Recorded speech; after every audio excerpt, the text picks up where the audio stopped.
You're tuning in to the Black Hollywood Live Network, featuring news, interviews, and commentary on all things Black Hollywood. Hollywood redefined. From Los Angeles, California, presented by Maria Menounos and streaming live thanks to Akamai Technologies. This is Black Hollywood Live. Justice is served. Featuring the week's roundup and commentary on legal news. Black Hollywood Live. Hollywood redefined. You're listening to Black Hollywood Live. And now, the host for Black Hollywood Live, Justice is Served. Welcome to Black Hollywood Live's Justice is Served. I am your host, Ebony K. Williams. I'm joined by my lovely co-host, Mari Fagel. How you doing, Mari? I'm good. I'm looking forward to all the cases we'll be talking about. Yeah, we've got a good show for you today. This is the show that keeps you up to date on the latest and hottest news in legal justice. All right, so case of the week. Finally, after 21 weeks, that is a long time, the Michael Jackson family case against AEG has finally come to an end. So they're going to start, jury deliberation started last Thursday. This Thursday. Or this Thursday, excuse me, rather. They begin this Thursday coming. Yesterday. They just started deliberating Thursday. yesterday. Okay, that's what I thought. They started yesterday. In closing arguments, Mar, did anything stick out to you? Were you surprised by anything, or was it pretty much more of the same? I was surprised in that Michael Jackson's family's attorney, Brian Panish, who will be joining us after the verdict, he admitted Michael Jackson is some to blame for his death, and he actually quantified it. He said, if you had to put a number to it, Michael Jackson's 20% to blame for his death. But AEG Live is 80% to blame for his death, whereas AEG got up there and said, hey, we're not to blame at all for his death. And they came on very strong. And I just want to read part of their closing argument. Okay, go ahead with that. And then I have a comment about that quantitative comparison there. And why that's important. Right. Okay. In the closing argument, they said plaintiffs want you to hold a concert promoter liable for Michael Jackson's overdose in his bedroom at night behind locked doors on June 25th, 2009, an overdose of the drug administered to Michael Jackson by his longtime doctor, Dr. Murray, who he'd been seeing for years, a doctor he brought to Los Angeles from Las Vegas. Mr. Jackson spent decades shopping for doctors to give him the painkillers he wanted, and Mr. Jackson made sure we did not know that. The sad truth is Mr. Jackson's death was caused by his choices, and it would have happened no matter what, with or without AEG Live. So they came on very strong. Hey, we are not responsible at all. And obviously, are they overplaying their hand with that, I think they are. I think that Brian Panish, the Jackson attorney, was smarter to say, hey, Michael Jackson's 20% to blame here. I mean, for weeks, defense attorneys put on witness after witness to talk about Michael Jackson's long-term drug abuse history. Right. And so he had to admit that, yes, Michael Jackson is partly to blame for his own death. But I think quantifying that was important because then he's asking for jurors to find $1 to $2 billion in damages. Right. That is for what Michael Jackson would have made from touring movies, anything he would have done had he lived, and for pain and suffering from his children and the rest of his family members. I think you're right, Mari. I think there's a couple of points I want to make about this. Number one, the quantitative thing that the Jackson family lawyer did in the closing, I think is kind of interesting and brilliant to me. Legally, what they're talking about there is comparative fault is what he's alluding to. And that's this notion in tort law that says you can be liable up to the percentage that you are actually at fault. Now, some states don't have that. Like my home state of North Carolina, it's a very high bar where if you show any contribution of fault on behalf of the plaintiff at all, it bars recovery. So you've got to be very careful with that. But here in California, there is some room here for a comparative fault argument. And we see him, I think he'll be successful in the way he tried to make that argument. Also, it's a credibility issue. Going to your earlier point with the AEG attorney, I just think throughout this case, we have seen that side of this undermining their own credibility. When you make the argument that you have absolute zero accountability in this tragedy, as a juror, even if I want to say Michael Jackson was responsible for what happened to him in a large way, You going so far left with the argument of no accountability makes me look at you really sideways. And it makes me, again, not truly be able to trust the truthfulness of the other arguments you're creating. And it's like, were they not watching for the last 5 months of trial? Because their case, Right. you know, going in, I've said this before, going into this case, I thought AEG had a strong case. I mean, Me this, too. Michael Jackson did bring on Conrad Murray. He had a relationship with Conrad Murray prior to AEG. Right. But then they put on a really weak case trying to argue that Michael Jackson would not have made any money had he lived because he would have died anyways, and because his popularity was so low, Right. trying to argue that this man who is already dead, who's loved by millions of fans, Right. was this, you know, terrible Like he was drug addict. washed, like Michael Jackson was washed up. I mean, come on, please. And I think that it backfired on them, their Right. defense. And I think Brian Panish was smart and strategic to say, hold Michael Jackson 20% liable and hold AEG 80% liable, because then when the jury does the calculations, if they get, you know, to that $1 billion, $2 billion range, 80% of that, Yeah, of then what he's asking it's for, easy. they'll give him. Yeah, yeah. I mean, I always say any good lawyer's job is to make it easy for the jury. That's really what you're supposed to be doing, and he does a great job of that because he gives them a simple equation to come out with the damages that he and the family would And like. any good lawyer's job is to be practical and to be realistic into what you're asking for. Because had they quantified it, AEG on the other side, and said, hey, we're 20% to blame, you know, there's two strategies. You have to be careful when you're arguing in closing, because you want to, you really want to just not be at fault at all, but you have to be strategic. So it would have been, you know, smarter, I think, to say, hey, we're not to blame at all for his death. But if you think so, we're only 20% to blame, you know? Well, yeah, so to the extent you have to be that careful, we are, it's to this amount. I mean, and again, it's a credibility issue, Mari, and I think whether it's a civil suit like this or even a criminal trial, it's the same issue. You know, like when I'm representing criminal defendants, I'm not going to go in front of a jury or a judge and present my client as some, you know, sparkling angel, you know, with some stellar, because normally that's not the case. That's not the facts. What you do is you present the truth of the circumstances, and then you argue the legal and the factual evidence that supports your claim. And I just don't think AEG ever really got around to that. Like you said, they just really weren't very realistic in the way they approached their trial strategy. Yeah, and as you said, this has been 21 weeks, 5 That's months, crazy. 58 witnesses over 83 days. Jurors began deliberating yesterday. I think it's going to take a while for them to deliberate. A lot of times in these criminal cases, we see them coming back, you know, 12, 13 hours in. I think they're going to go home for the weekend. I think that they would like to say, hey, it's Friday. I've been here for 5 months. I want to go home. But the amount of calculations they have to do, I would imagine that we're going to see a verdict next week. And as I said, we'll be getting Brian Panish in studio. He is the Jackson family attorney to come on and discuss this case once we get the verdict. And I think this is going to be a verdict in his favor. I really do. I do too. How long do you expect the jury to be out, Mari? As I said, I think into next week. I think it'll take a couple of days. So just a couple of days. Okay. Several days, Okay. depending on the calculations. I think their mind is made up. I do. I think that in terms of calculating it, there may be some schism within the jurors of deciding, quantifying that number. Well, yeah, I agree with you there. I definitely think there's going to be some liability on behalf of AEG found. And a large reason about that, other than the credibility issues that we've already talked about, you can't have it both ways, AEG. You know, and that's something I probably would have harped on if I was representing the Jackson family. You can't share in the ripe financial reward that would have come from this man touring.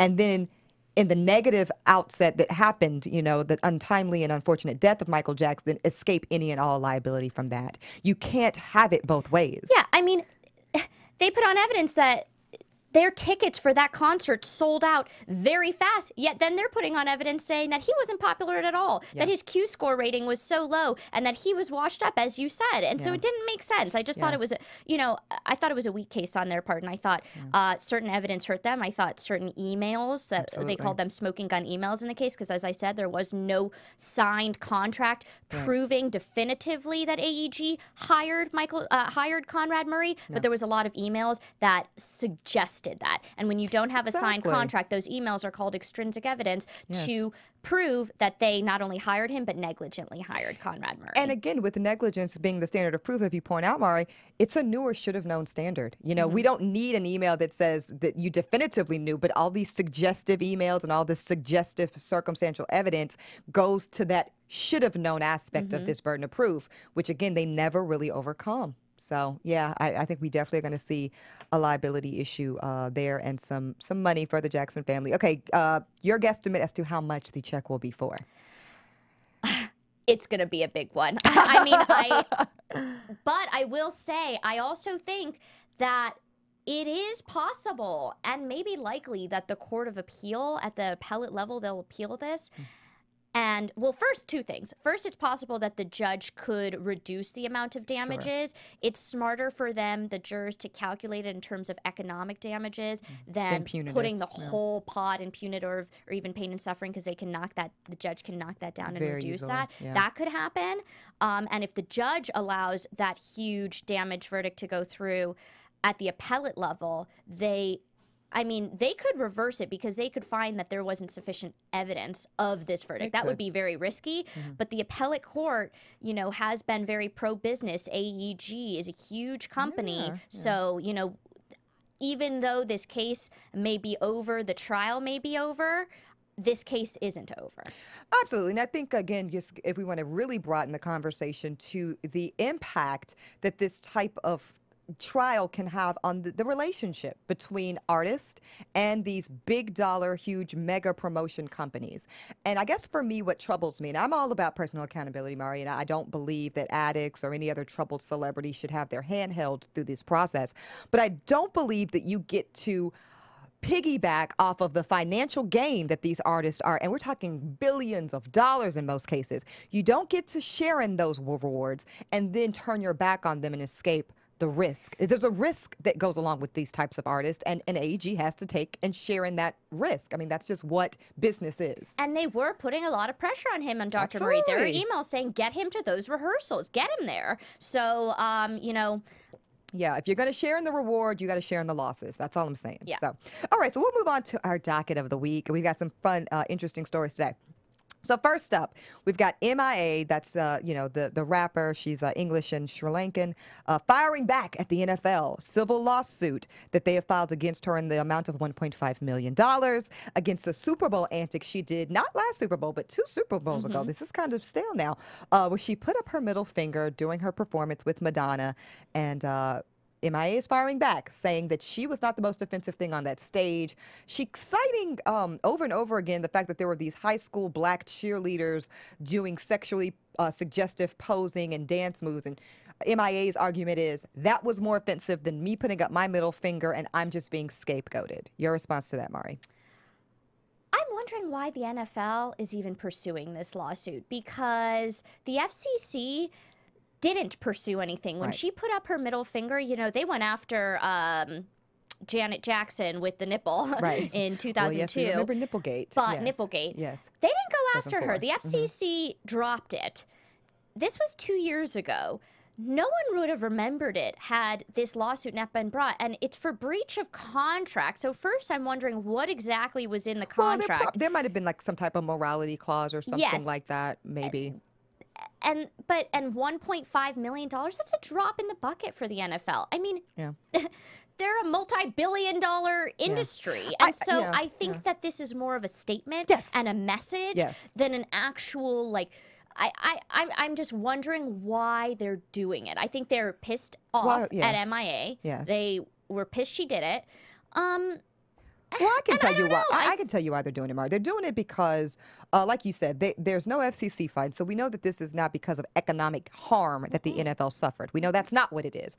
What it is what you said. It's a message. This is the NFL saying, again, we are reiterating our zero tolerance policy for any performer to get on our stage and do anything that we did not explicitly authorize. That is what the NFL is saying. And for them, they're willing to spend the money that they're taking to litigate this matter to make that statement. I'm not mad at the NFL for doing it. I thought it was out of hand.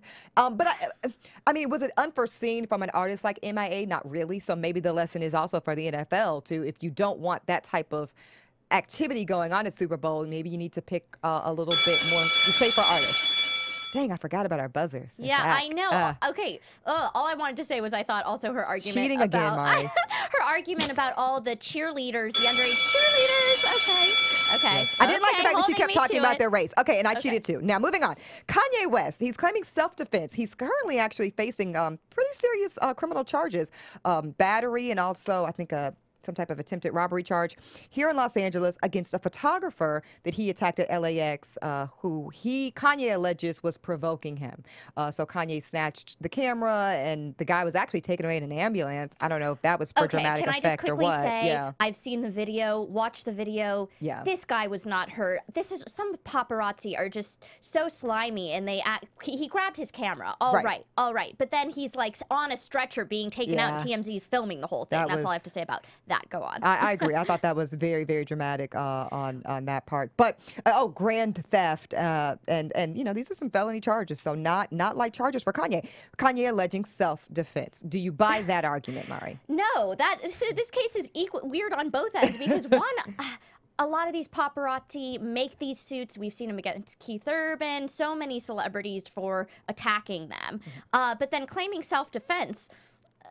If you see the video, the photographer was just taking photos of him, and then he went up to him and he grabbed his camera and he pushed him. All right. So I don't know. There needs to be stricter laws in place, which is why we're going to get to some paparazzi laws, because I think that it needs to stay out of the realm of these criminal lawsuits and these paparazzi suing these celebrities and vice versa. There needs to be laws particular to paparazzi rather than fitting them within the corners of pre-existing criminal laws that don't really apply. I agree with that. And again, this self-defense claim by Kanye and his lawyers is laughable because here's the statement, they're using the right language. It just doesn't fit the facts. Kanye West claims that his safety was in imminent danger when the photog started asking him questions. Okay, let's stop there. He's asking questions, and that led to imminent danger. I don't get it. And ultimately, that's supposedly justifying Kanye's physically grabbing this man's camera and whatever. Yeah, as a law school professor of mine once used to say, that dog doesn't hunt. So there we go. No self-defense claim there for you, Kanye.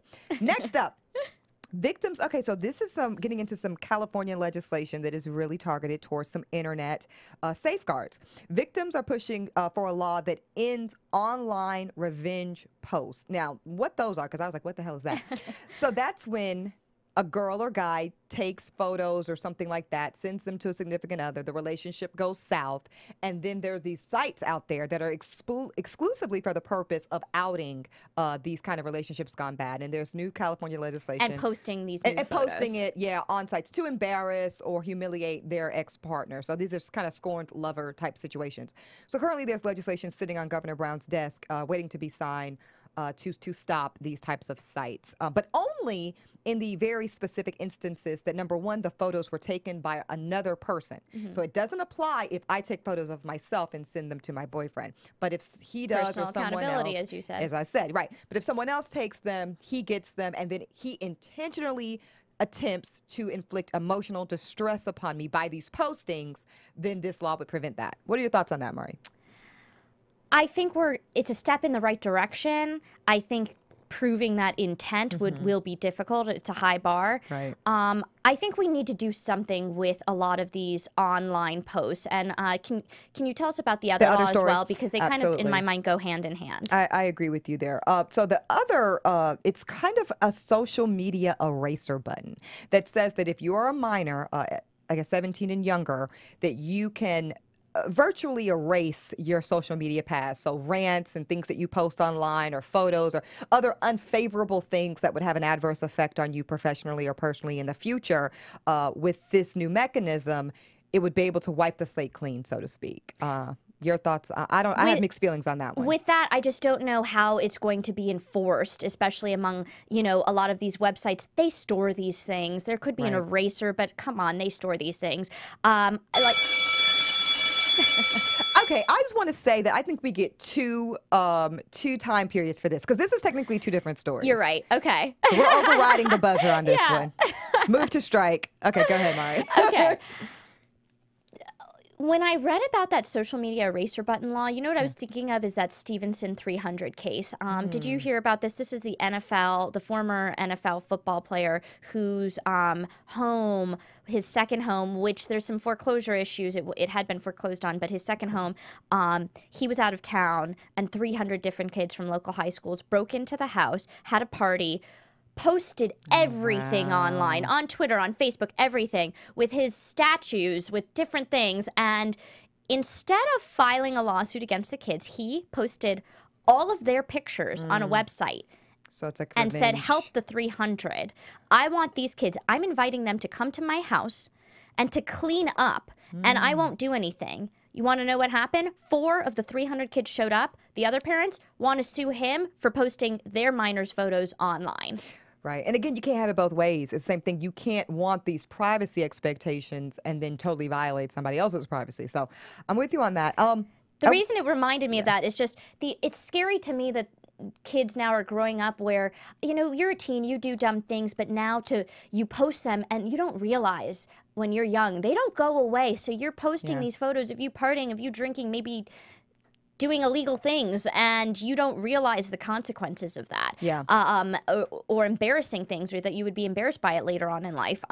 So I think that it's a step in the right direction. I just don't know how it would be enforced. And in terms of the revenge posts, again, step in the right direction, but I'm not. Yeah, I don't even know if I like this erase button law, to be honest with you, Mari, because I'm kind of a hard ass, and I think that there should be consequences for actions. And I think when you're a kid and you feel like I can do and say whatever the heck I want to, because I know ultimately, right before my 18th birthday, I get to erase it all, I don't know if that's sending the right message. At the same time, I do hear the argument that just like we have laws that seal juvenile records or allow for expungements and things in certain cases for juveniles so that you can kind of have a fresh start, I think there's something to be said for that notion, but I think these kids got to be held accountable. All right. Last up on our docket, as you said earlier, Mari, there's some absolute brand-smacking new legislation here in California concerning paparazzi. And we talked about this earlier on the program a few weeks back with Halle Berry and also Jennifer Gardner testifying in Sacramento about their passion to have these types of laws passed that criminalize certain paparazzi activity in a very specific way. And we can now say that Governor Jerry Brown has signed it and it is indeed law, and it will go into effect, I believe, in 2015. I think, again, a step in the right direction. And the reason this is more important, as I said, this is a law that's targeted narrowly to a specific issue of paparazzi and children. Right. And so it's going to be easier to prove that they are harassing these children. And so as opposed to trying to stick them into another box, another criminal category that already exists, this is a law specifically targeted to that issue. Now, a lot of newspaper companies were concerned that this could chill speech because they think that the law will be used against more than just paparazzi, but legitimate news gathering. Right. I don't know if it will go so far. I think that their concerns are unfounded at this point, and I think that this is a good law because of the issue of dealing with children. Here. We're dealing very with narrowly children. tailored. I agree with that. And so it's in light of that distinction, this law really wouldn't have helped somebody like Kanye unless he was with Baby North. But I do think when you're talking about the kids involved, there are higher stakes. Yeah. And that's, I think, the reason why that distinction is important and why it's there. And they didn't choose it. Yeah. The celebrities chose that Right. life. The kids didn't. Right, and that's exactly what Jennifer Garner said, at the Capitol. I chose to enter a public life, a profession that puts me in the public eye, and I take the risk associated with that. My kid didn't, and so, and I'm very much sympathetic with that because, there's some kids that just don't want to be a part of that. Every kid is not Willow Smith, and trying to be a part of that.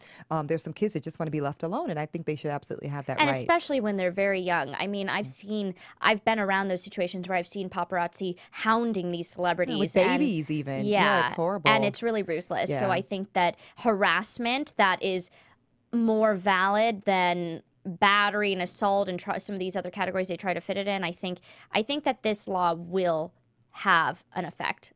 Yeah. Because we talked about some other paparazzi laws that anti-paparazzi laws that they've initiated in the past that haven't really been so effective. Absolutely. All right. Well, there you have it. That was our docket for today. Now, we were supposed to be joined by criminal defense attorney Mark Garagos. Yes, and actually, this is what happens. Like last week, It's so when you tough. have working attorneys Yes. As your guests, you know, things Yes. can happen. They're in court. Mark Garagos was going to join us by phone in New York. I actually just got an email from his secretary. He's stuck in court, and we're going to reschedule with him. Right. The reason I want to bring Mark Garagos in, and I have a lot of questions for him, is he is a famed defense attorney. He has represented everyone from Chris Brown Yes, over and over and over and over again. to Michael Jackson to Mike Tyson, Yes. Winona Ryder, Scott Peterson, you Yes, name it. yeah. So it will be a very interesting interview. We have a lot of questions for him. Yeah. I will preview one thing. When you know who his favorite client is? I hope it's not Scott Peterson. It's not Scott Peterson. Is it Chris Brown?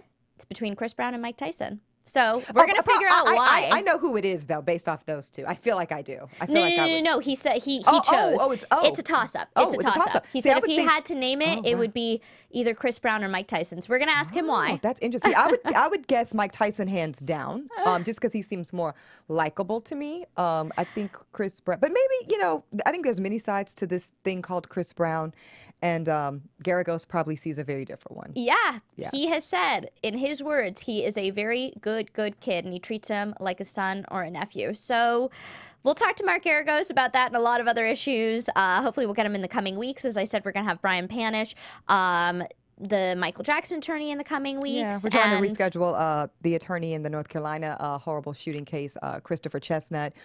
And a few others, like you said, but that's always the frustrating thing about getting these amazing lawyers on the program. They do have actual cases that they have to deal with today. I just want to make a comment before we wrap up about Chris Brown. I don't know if you saw this. Surprise, surprise. I don't know if you saw this, Mari. We should just get a counter, like, for every time that we I talk want us about to him on the start doing show. a tally. And Yeah.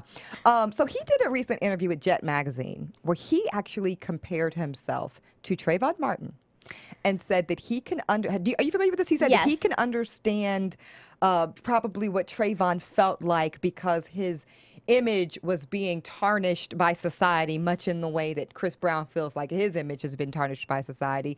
And then he goes on to talk about how, unlike Jay-Z, who Chris Brown says kisses, white media's butt or whatever, and gets a pass because let us not forget. And I do agree with Chris with this point, and I have a lot of opinions about Jay-Z, which we'll get to in a different day. Jay-Z has stabbed somebody. Yep. That is true. Jay-Z is absolutely an admitted former crack cocaine dealer within his own community. That is true. But Chris's point is that it seems as if that's been kind of washed away in the case of Jay-Z, but he feels like his own mistakes keep being rehashed over and over again in the media. I think a couple of distinctions there that young Chris needs to acknowledge.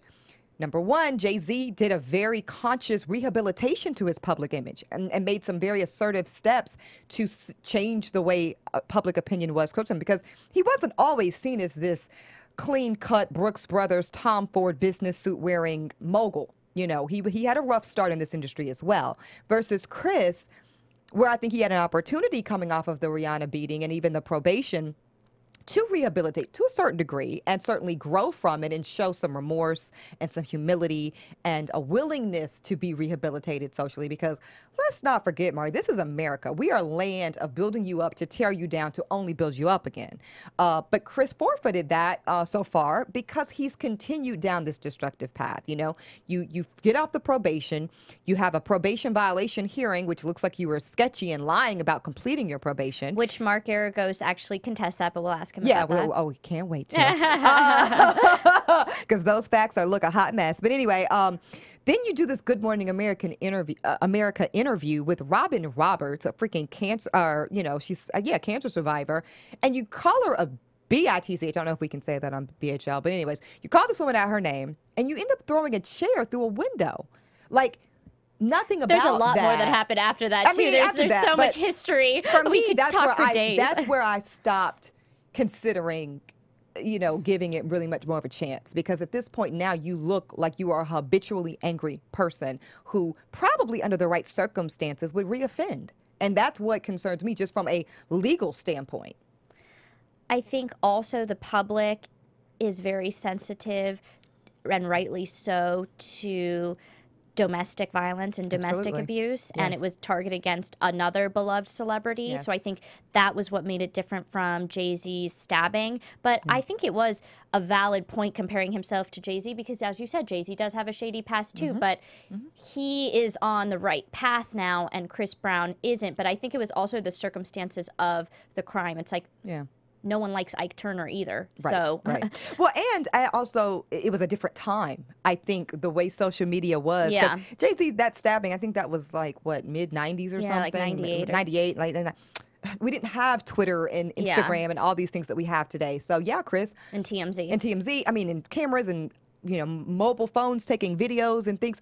It's a different day. And unfortunately, the scrutiny that we have all celebrities under now is much more extreme than it used to be 10 years ago. I also, obviously, he should not have compared himself to Trayvon Martin, but I do yeah, that was think that a little bit of it was taken out of context because then the headlines that I read everywhere was Chris Brown compares himself to Trayvon Martin, and that was like the only thing that was taken out of the Right, interview. right. And so I think it was a little bit mischaracterized, and everyone in the media grabbed onto that one sentence. Right. I think he was trying to make a broader point, and he maybe should not have compared himself to Trayvon Martin, but I think it was part of this broader point of, I know what it's like to I think he's trying to make this point of like young black males in society being villainized. Yes. I think that was the point he was trying to make.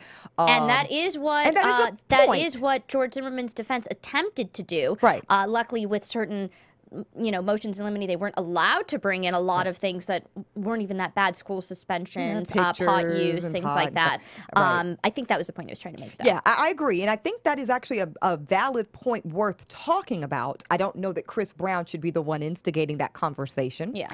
But I do agree with you to the point that it was mischaracterized and it needed a little more context to be Yeah. appreciated. All right. Well, that's all the time we have this week, but we'll definitely be back with more late-breaking headline legal justice news for you next week. Take care. I'm your host, Ebony K. Williams. Find me at Twitter at Ebony_K, and you can find Mari At Mari Fagel, MARIFAGEL. All right, awesome. See you guys next week. From producers Maria Menounos, Kevin Undergaro, Phil Svitek, Dario Kristen, and the entire BHL staff, we would like to thank you for tuning in to the Black Hollywood Live Network. If you have questions or comments, tweet us at BHL Online or email us at info@blackhollywoodlive.com. For more exclusive content, visit blackhollywoodlive.com. This has been a presentation of the Black Hollywood Live Network. Hollywood redefined. The views expressed here are those of the hosts only and do not necessarily reflect the views of BHL or its owners or principals.